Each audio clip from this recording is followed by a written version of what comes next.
Hi everybody, welcome to Teresa's World. I recently went to my son's wedding and it was a beautiful day, beautiful occasion, it really was, and I had a lovely time. A couple of weeks later, someone mentioned to someone else, and actually it's now got back to me, that this particular person felt sad for me because I was on my own.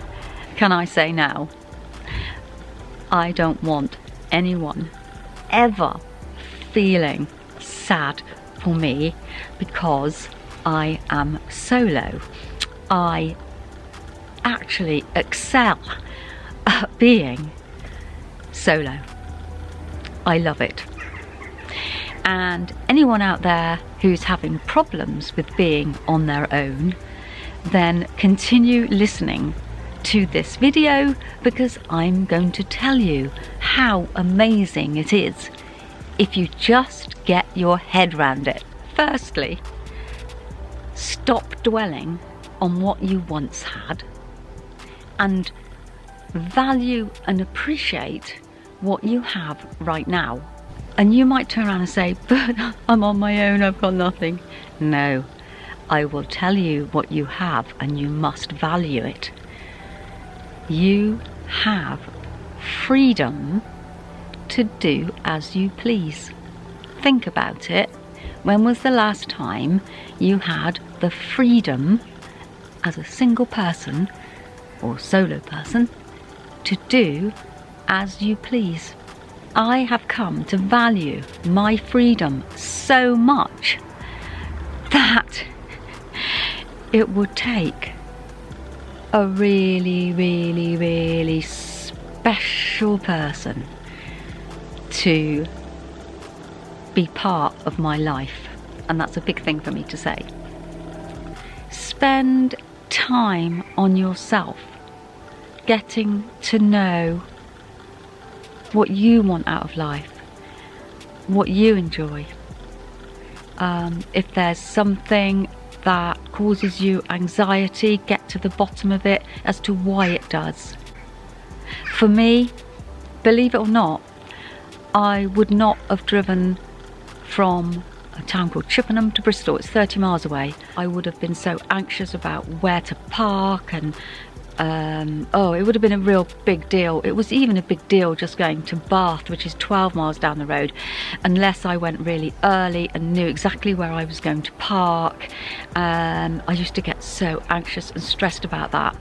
I've come a long way now that I can actually drive my camper from Wiltshire to Scotland on my own.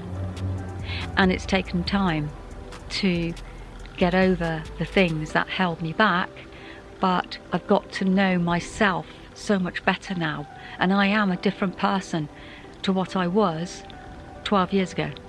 So I've said, appreciate the freedom you have as a solo person, get to know yourself and try and work on those things that hold you back.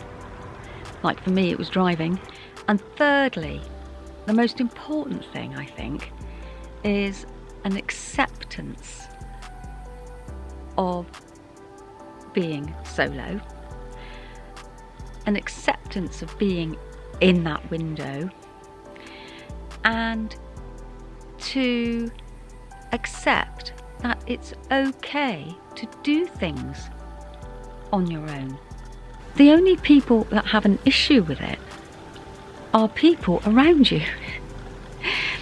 If you can overcome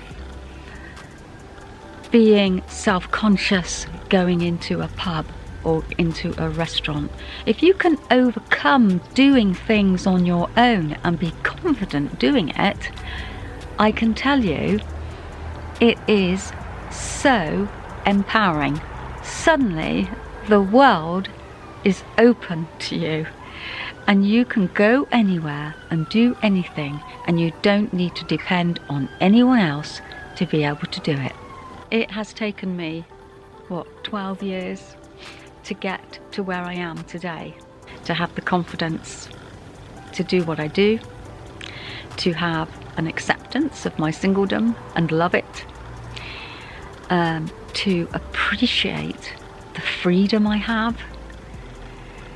And I'm just telling you this because I hope it helps someone get to where I am now a lot quicker than 12 years.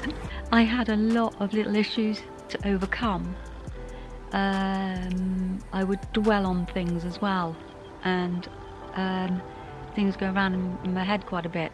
And I have found Buddhism and realizing that the only thing you can be sure of is now. That has helped me stop kind of dwelling on the past or getting anxious about things that haven't happened yet. So I am still on a journey where I am, I hope, improving myself and becoming a calmer person. But this video really is about anybody who finds themselves in that single or solo window and is trying to come to terms with it, and is rushing out there getting on dating sites to find another person to replace the other one. Hey, stop. Value being single. Value the window you're in. Get to know who you are. Spend time getting to know who you are and building yourself up into the person you want to be. I hope you've kind of found this helpful, everyone. And if you have any questions, then do put them in the comments below. If you want me to do another video about how I've kind of moved forward over the years, then do suggest a topic for me. Bye bye everyone. Teresa's World. And never ever feel sad for me. Not ever.